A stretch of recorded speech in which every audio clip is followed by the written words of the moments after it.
Welcome back to my channel, guys. Today we are going to look at luxury decor. And what I mean by that is we're going to unlock the secrets to curating luxuriously appointed spaces that exude elegance and refinement. From lavish materials to accent pieces, you're going to find all my top ways to accessorize like a pro. I'm thrilled to be collaborating with Alchemy Fine Homes because they are a brand that has literally a plethora of ultra luxurious pieces that I have in my home that I've had for a while. I've worked with them for years. In fact, I buy from them as well.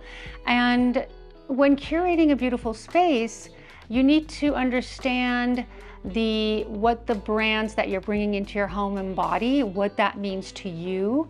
And the commitment to high quality is very important to me, as I know it is for you. So we're gonna look at these timeless designs. I'm excited to show it to you. Let's go. So vases are the ultimate chameleon. By the way, my son thinks that I have a vase issue, a vase problem, because I can't stop buying them. I literally can't. They are the easiest thing to style in a home.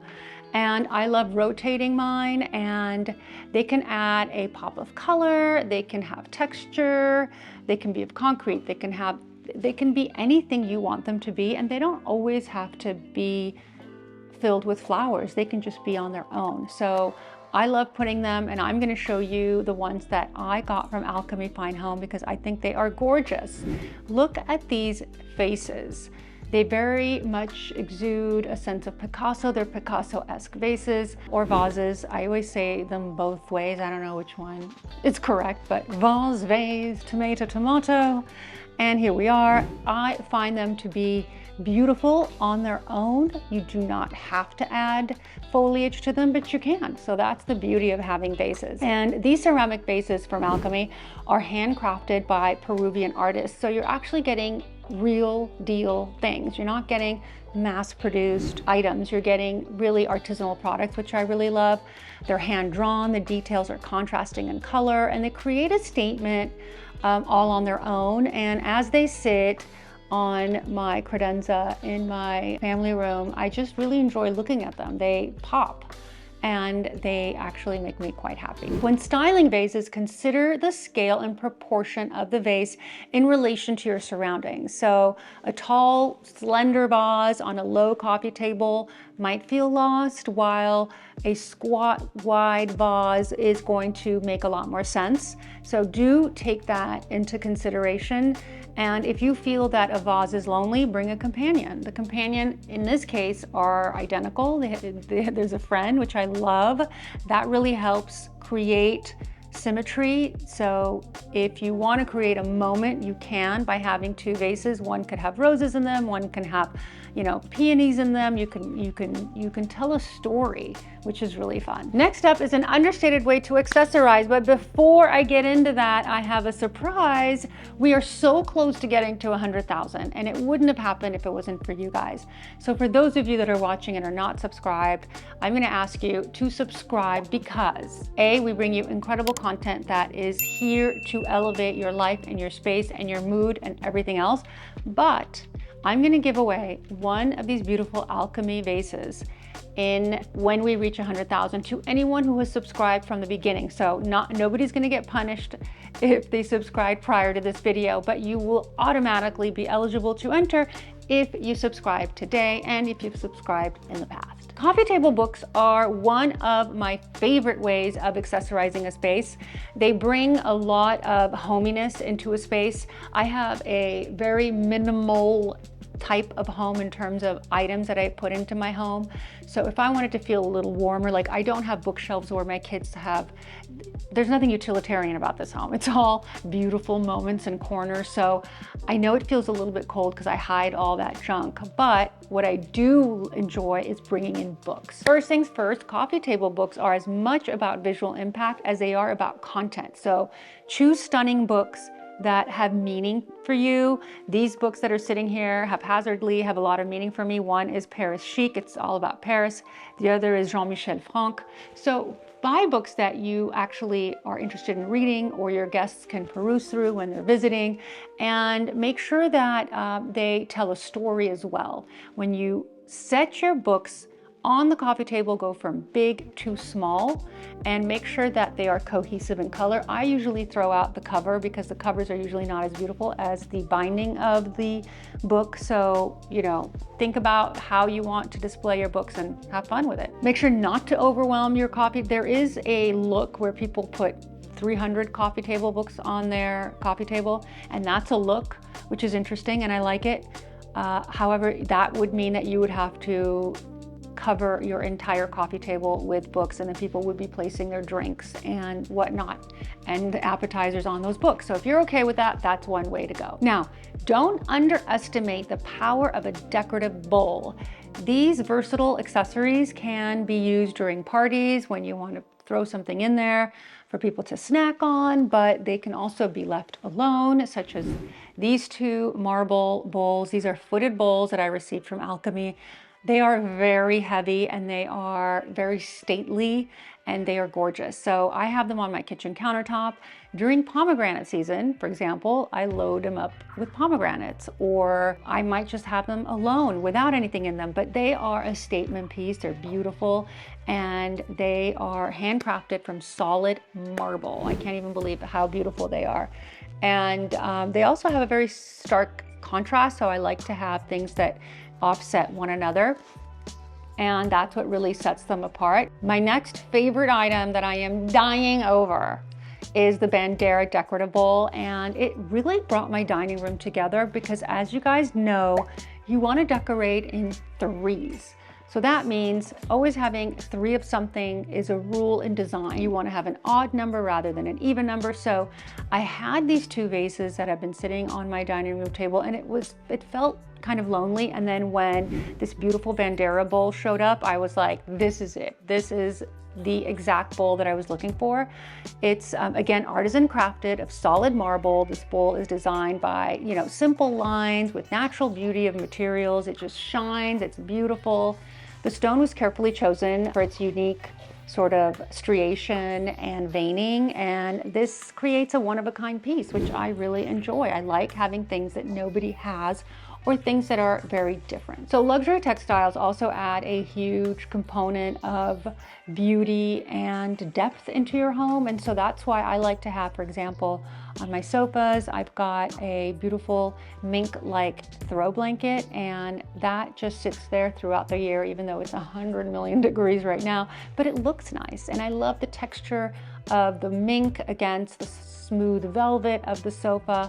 And you want to think about that. You want things to be 3-dimensional rather than just 2-dimensional. So luxury can also be about making bold statements. So don't be afraid to incorporate unexpected textures such as leathers or mink or mohairs, things that are really interesting to the touch. Another one of my top ways to accessorize a home and make it look exceedingly chic, shall we say, and elevated is bringing in fresh florals. Do not underestimate. The reason I stuck this particular segment in this video is because we're talking about luxury items, and luxury items don't necessarily have to have a huge price tag. Having fresh florals that doesn't have a huge price tag, especially if you grow them in your backyard, is very luxurious. So you don't have to spend $1 million to live a luxurious life, and hence having these floral arrangements that you have made with love and you have made possible by bringing them into your home. You're bringing life and beauty into your home. So don't underestimate the power and the beauty of floral arrangements. So it's your secret weapon. I love cutting branches during Christmas. We've got a lot of Christmas trees around here, and pine trees and pine cones. They're just naturally, you know, it's a natural habitat that I live in here in the canyons, and so I'll clip them and I'll just put them in different vases, and it just exudes luxury. Now, let's move on to something you guys have been asking me about, and I haven't said a word because I was waiting for this video. Luxury and beautiful artisanal side tables. Now, I've got a wicker side table you guys have seen in my space before. I think I bought it at an estate sale, and I love it, love it. It was handmade, but I received from Alchemy Home a side table that I am obsessed over, literally obsessed. And you guys have been so obsessed, you kept asking me about it. So I'm gonna link, by the way, everything that I've talked about in this video in the description section so you guys can have it too. It's not just for me, it's for all of us. And so this particular natural wood side table is handcrafted from solid Paulownia hardwood. It's right here next to me. I don't know if you can see it in the backdrop. It's just, I love it. I love because of the fact that against the sofa that is smooth, you've got this just sort of artistic, beautiful hardwood piece, and it just makes me extremely happy. I don't know how else to put it. The unfinished wood showcases its natural beauty, it shows the grains, and it's got warm tones that complement its aesthetic. I love placing them right next to the table, so if someone's holding a drink, but I also love it because when I film YouTube, I've got my fresh flowers in them. My flowers today are from Trader Joe's. I think they were $9, and there's no reason why you can't bring, beautiful elements into your space. So I've got a disease, and I don't know if it's curable, and that is vases, side tables, and chairs. Like, I can't get enough chairs and side tables and vases. My garage is full of chairs. I have a chair thing and side table thing. So this other side table is called the Aldo side table, and it's perfect for my family room because it needed to be tiny, tiny, tiny. And the reason it needed to be tiny is that I have a very large sofa and I didn't want to crowd the space, but there are times where I'd like to put my phone down or I want to put my coffee down, and this is the perfect little table. It's also a statement piece. It's very artistic. It's distinguished by its sphere-shaped base. It's very practical. It's very artful. It's very playful. It's sculptural. I don't know how many other words I can come up with to describe it, but the reason I bring it up is that it's got visual weight, even though it's thin and simple. The base is very heavy and it balances the sofa because the sofa is so heavy. You can't have something that is also, such as this table, next to that sofa. You need to bring something that is a little bit more in line with something that's a little bit more airy. So keep that in mind. The last piece, I cannot believe what happened approximately 3 days ago. So you're never going to believe this. It's almost eerie to a certain degree. I picked a piece of a French actress that I love, and I found out 3 days ago that she had passed away. So knowing that she's in my office staring at me, and the fact that I had chosen her and this happened is almost, cathartic and a little bit eerie, but maybe meant to be. So the actress is Françoise Hardy. She's a very well-known actress from the 60s in France. Beautiful, beautiful woman with an incredible spirit. And I chose her to be in this beautiful, large black and white print. And may she rest in peace. She was very talented. And now I feel like a part of her will live with me in this home. So pick things that have meaning for you and pick things that are large in scale, because things that are large in scale have impact, they have power. And one of my tricks when I do my flip homes, I don't know if I've told you guys this, but I've done 3 flip homes. And in all 3 of my flips, this could be looked up. You can Zillow this. All of my homes have broken the price per square foot of the area in history, meaning no other house had sold at that price, that high of a price in history ever prior to me doing the flip project. So I feel very grateful that I'm able to do that. And that's why I feel that I want to share my design senses with you so that you too can hopefully benefit from them when you need to redo a house or just the home that you live in, whether it's for a flip or for yourself, so that you too can have that impact in your life. And so it's really about picking the right things. And large scale photography is one of my secrets. It's one of my tricks. And the reason I share it with you is because I want you guys to have the same power in your homes. Pick, no matter what, pick different types of art, of course, but don't forget the black and white photography. It has so much power. It draws the eye. It transforms any room into what looks like a curated gallery space, and do it oversized. I can't emphasize enough. The bigger the better. I'll be linking all of these pieces in the description box so you guys can have a look through. And since a lot of you ask, I'm talking about this quickly. I am wearing my A. Goldie jeans. I am wearing my top from Sold Out NYC. It's an oversized white shirt. I love it. This cute belt I got for nothing from Source Unknown, and Altuzura shoes. Again, high, low, or maybe high, high, low in this case, or high, low. The point is, you can make things look good no matter what. I love you guys. And if you want to see the home that I broke the price per square foot in the area of that I just spoke about, well, I'm going to link it for you right here, and hopefully you'll enjoy that tour. See you guys next week.